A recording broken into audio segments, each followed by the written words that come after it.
할렐루야. 말씀 같이 묵상하겠습니다. 오늘은 구약성경 여호수아서 20장 말씀 보겠습니다. 20장은 이스라엘 백성들이 가나안 땅에 들어가 생활하는 중에 그 부주의한 일로 불의의 사고가 생겼을 때 그 도피할 수 있는 도피성에 대한 부분인데, 일단 그 한 절 6절 말씀 한 절 보겠습니다. 그 살인자가 회중 앞에 서서 재판을 받기까지나 당시 대제사장이 죽기까지 그 성읍에 거하다가 그 후에 그 살인자가 본 성읍 곧 자기가 도망하여 나온 그 성읍에 자기 집으로 돌아갈지니라. 아멘. 하나님이 애굽에서 인도하셔서 가나안 땅 좋은 땅에 들어가서 살게 하셨습니다. 그래서 여호수아가 가나안 땅을 정복하고 지파별로 땅을 분별해 주었죠. 이제 살아갑니다. 살아갈 때 사람이 모인 곳에는 항상 불의의 사고가 생길 수 있습니다. 그래서 혹시 불의의 사고가 생겨가지고 사람이 죽는 일이 생길 때, 그때 물론 때로는 그 원한을 가지고 또 악한 감정을 가지고 계획을 세워서 사람을 죽이는 경우도 있겠죠. 그렇지 않고 살면서 우연히 실수로 뭘 던졌는데 그게 이제 사람에게 맞춰서 죽는 경우도 있죠. 아무 원한 없이 탁 건드렸는데 넘어져가지고 넘어진 곳이 세상 말은 재수 없게 뾰족한 돌이나 막대기에 부딪혀가지고 찔려서 죽는 경우도 생기죠. 그래서 이제 어떤 의도한 것이 아니고 불의의 사고나 또 그런 어떤 의도 없이 사람이 죽는 일이 생겼을 때, 일단 사람이 죽었으니까 사람을 죽인 그 가해자인 살인자는 어디로 가냐면 하나님이 정하신 도피성이라는 것이에요. City of the Refuge. 그 도피성으로 피난처로 빨리 도망을 가라는 거예요. 그러면 그 도피성 그 바운다리 지경 안에 피해 들어간 사람은 어느 누구도 그 안에서 그를 끌어낼 수가 없다. 거기서 끌어내서 그를 다시 제2의 사건으로 사람을 죽이는 일은 없게 하기 위해서 주신 것이 도피성입니다. 가나안 땅을 크게 나누면 이제 요단강을 중심으로 동쪽에 그 모압과 암몬 자손이 살던 그 지역, 거기서 이제 루벤과 또 그 므낫세와 갓지파에게 주었죠. 그리고 그 요단강을 건너서 서편 쪽으로 본토죠. 본토에 9지파 반을 땅을 분별해 주었는데, 그 전체로 쳐서 그 6군데를 도피성으로 정해가지고 그래서 사람을 피하겠습니다. 요단강 동편 쪽에는 루벤 지파를 위해서는 평지 광야 베셀 지역을 도피성으로 정해 주었고, 갓 지파를 위해서는 길랏 아못을, 또 므낫세 지파를 위해서는 바산 골란을 택하여 주었습니다. 그리고 이제 본토에서는 납달리 지방에서 살지 갈릴리 게데스 지역과 또 에브라임 산지 세겜, 유다 산지 헤브론을 도피성으로 정해가지고 부주의하게 불의한 사고가 난 자를, 타는 자를 보호하게 했습니다. 어쨌든 사람은 죽어서 살인자죠. 그가 그 성에 들어갈 때 일단 성 앞에서 그 성을 다스리는 장로들을 불러서 장로들 앞에 자기의 모든 사고를 다 그대로 실제대로 고백을 하고, 그러면 그걸 받아들이고 그 성을, 그 사고 난 것을 인정을 하고 그를 성 안으로 받아들여요. 그리고 거주할 곳을 줘가지고 생활하겠습니다. 근데 일단 성 안에 들어간 사람은 그 안에서 보호를 받는데, 그가 그 도피성에서 나갈 수 있는 길이 두 가지가 있어요.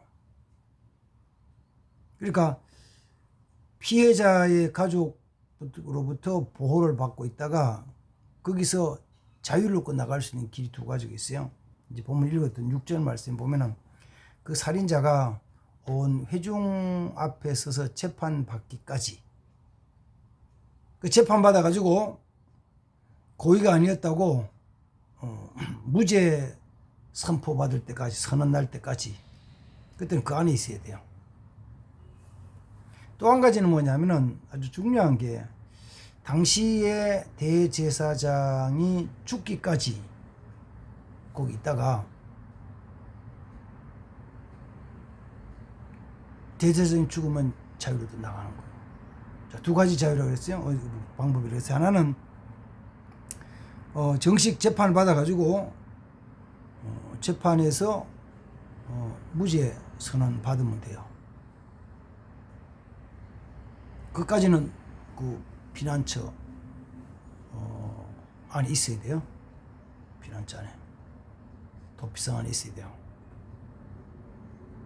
그러니까 재판에서 심리를 해서 정말 불의의 사고였다라고 판명이 되면은 그 피해자 측에도 이런 일이 있으니까 당시 이 사람은 고의를 한 것이 아니니까 용서해 주어라라고 구하고 자유를 얻는다는 것입니다.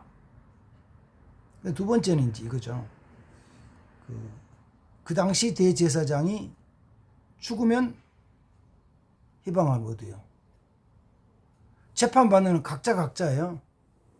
한 사람이 두 사람인지 모르지만 각자가 회중 앞에서 재판을 받고 그 재판 받은데 결과에 따라서 달라지는 거죠.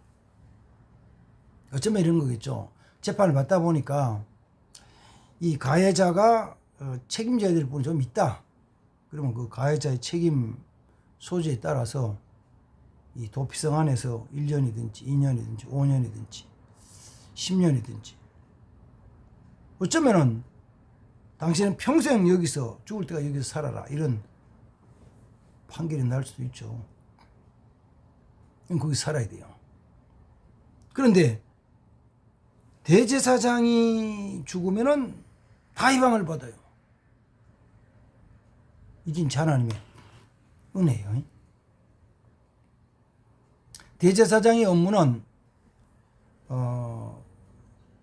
1년 중에 하루 7월 10일 날 1년 동안에 이스라엘 백성들 모든 죄를 가지고 하나님의 성전에 들어가는 거예요. 성소에, 지성소에. 거기서 제사를 드리는데, 피의 제사를, 짐승을 잡아서 피를 그 번제단, 아니면 제단, 법궤 제단 위에다가, 법궤에다가 뿌리고 이스라엘 죄를 용서해달라고 하는, 기도하는 것이죠. 거기는 살인한 것이나 도적질한 것이나 간음한 것이나 남의 걸 빼앗은 것이나 미워한 것이나 수근수근한 것이나 중상한 것이나 뭐 사람 유괴한, 뭐든 무슨 죄든지 간에 1년 동안에 지은 모든 죄에 대한 것을 한꺼번에 제사장이 짊어지고 가는 거예요. 그럼 이스라엘 백성들은 그 대속죄일인 7월 10일을 기준으로 해서 11일부터 그 다음에 7월 10일까지, 9일까지, 10일까지 모든 죄를 그날에 용서받아요. 이스라엘 백성은 어떻게 하면 새로운 삶을 살죠. 새해 새로운 삶. 하나님이 대제사장의 대속죄로 통해서 이스라엘 모든 죄를 용서해 주시고 그들로 하여금 새로 살아가게 해주셨어요.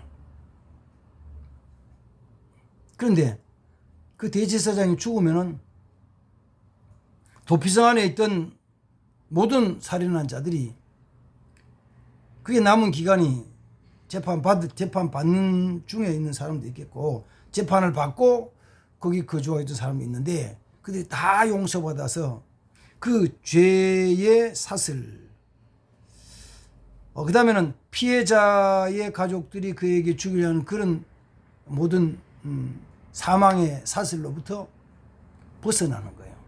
자유를 얻는 거예요. 그건 자유롭게 집에 가요.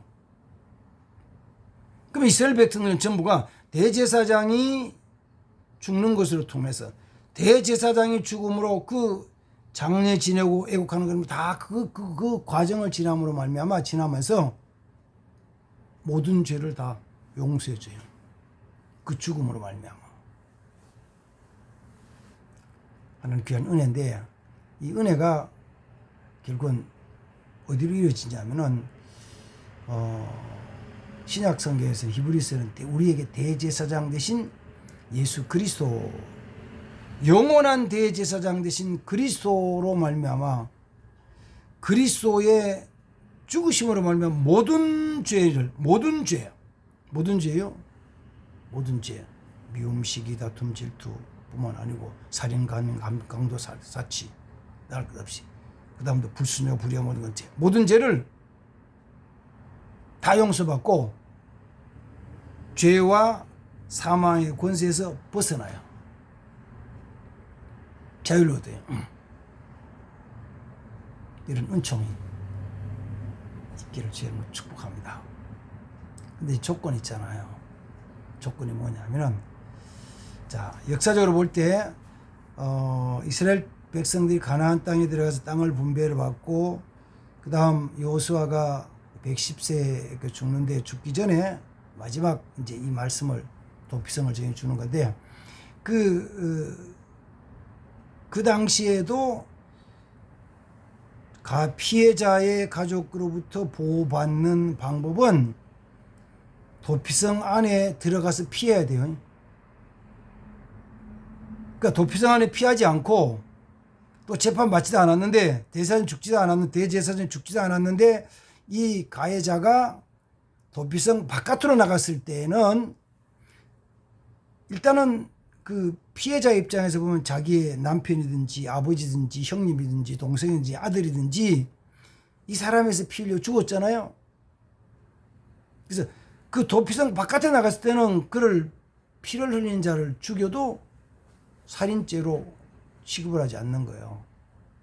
그래서 어디 있어야 되냐면은 그 일이 이루어질 때까지는 도피성 안에 있어야만이 보호를 받아요. 도피성 안에 있을 때만.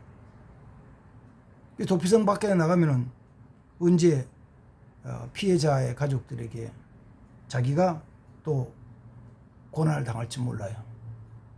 그런 것이죠. 다음 예수 그리스도에 대한 것도 예수 그리스도께서 대제사장 되신 그분이 죽으셨는데 그 보호를 받는 것은 예수님이 죽으셨는 것과 함께 그 예수님 안에서 우리의 영원한 피난처 되시고 산성이 되신 예수 그리스도 안에 들어가 있을 때, 그 피해 있을 때, 그 도피성 안에 그리스도 안에 들어가 있는 그 사람들을 보호해 주신다고요. 뭐지? 자, 이건 역사적으로 나오면 이런 거잖아요. 여호수아가 이스라엘 땅에 그 도피성을 줄 때 그게 언제로 보느냐면은 대략 그 BC 1400년 경으로 보거든요. BC 1400년. 그 1400년 BC 1400년 경에 그때 도피성 안에 들어갔어야 되는 거예요. 그 다음에는 예수 그리스도의 도피성 된 대제사장 예수님은 2000년 전에 이미 그 일을 이루셔서 죽으셨어요. 죽으셨지만 그 안에 들어가 있는 자가 보호를 받는 거예요. 그 바깥에 있으면은 죄와 사망의 권세를 가지고 있는 악한 사탄이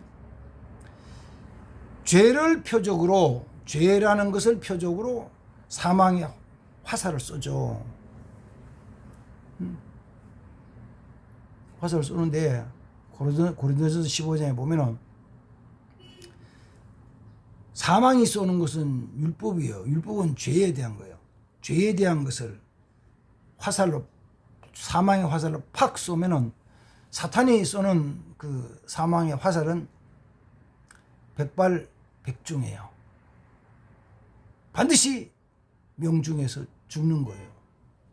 그런데 주님의 보호 아래 도피성 안에 들어가 있으면 화살을 못 쏘는 거예요. 안 쏘는 거예요. 보호받는 거예요. 자, 그 일은 이루셨어요. 이제 남은 건 뭐냐면은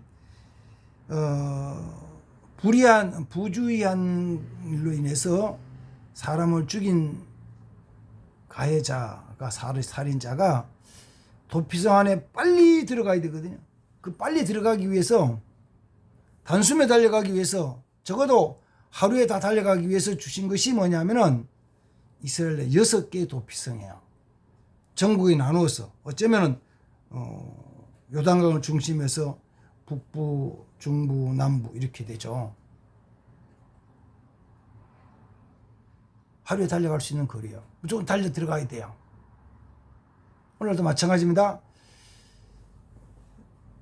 사망의 권세로부터 벗어나서 참 자유, 참 평안을 누릴 수 있는 길은 영원한 생명이요 도피성된 예수님 안으로 피해 들어가야 되는 거예요. 뭐 어떻게 하면 들어가는 건데? 장소가 있나? 지금은 장소적인 개념이 아니고 믿음의 개념이죠. 그 다음 말씀을 지키는 개념이에요. 내가 예수 안에 피해 들어간다는 것은 내가 믿음을 고백을, 내가 예수를 믿습니다. 그리고 나의 삶 전체를 주님께 맡깁니다. 나를 다스려 주옵소서. 내가 주 안에 가기를 원합니다. 말씀 안에 가기를 원합니다라고 맡기고 나가는 거예요. 그렇게 맡기는 거예요. 내 삶을 맡기는 거예요. 그리고 맡긴 내 삶에 대해서는 어떻게 하냐면은 내가 그 주님의 말씀에만 순종하겠습니다. 그게 맡기는 거예요. 내 주장을 하는 것이 아니고, 내 생각대로 살아가는 것이 아니고, 주의 말씀에 따라서 순종할 때, 그때 내가 피난처 안에, 예수 안에 있는 거예요. 구약성경 속에서 이스라엘이 주던 도피성에는 대제사장이 죽으면은 모든 건 다 풀어지듯이, 이제는 영원한 대제사장 예수님께서 죽으셨기 때문에 다 풀어졌어요. 다 풀어졌지만 그래도 그 도피성 안에 있을 때 보호를 받는다. 우리는 도피성 안에 들어가기 위해서 힘쓰는 사람, 도피성 안에 살기 위해서 힘쓰는 사람, 그러면 생명 얻습니다. 구원 얻습니다. 도피성을 주신 하나님, 대제사장으로 우리를 자유를 주시기 위해서, 죄와 사망의 법에서 자유를 주시기 위해서 십자가에 죽게 하신 대제사장 예수 그리스도 안에서 사는 삶이 되어야 합니다. 그 말씀 안에 사는 삶이 되어야 합니다. 그리고 통하여서 참 생명을 얻는 귀한 역사가 있기를 주의 이름으로 축복합니다. 아멘. 아멘. 기도하겠습니다. 하나님 아버지, 살아가면서 우리가 죄를 범할 때, 죄로 말미암아 사망은 우리를 삼키려 하지만, 아버지 말씀, 우리 주신 도피성, 생명 얻는 도피성에 대한 말씀, 영원한 대제사장 되신 예수 그리스도 안에서 보호받으며 또한 은혜를 누리는 귀한 삶이 되게 하옵소서. 내가 그 안에 거하기를 소망합니다. 말씀을 지켜 순종함으로 말미암아 온전히 주님 안에 거하는 사람, 도피성 안에 거하는 사람 되게 하옵소서. 예수님의 이름으로 축복하며 기도합니다. 아멘. 감사합니다. 주의 이름으로 축복합니다. 오늘도 승리합시다.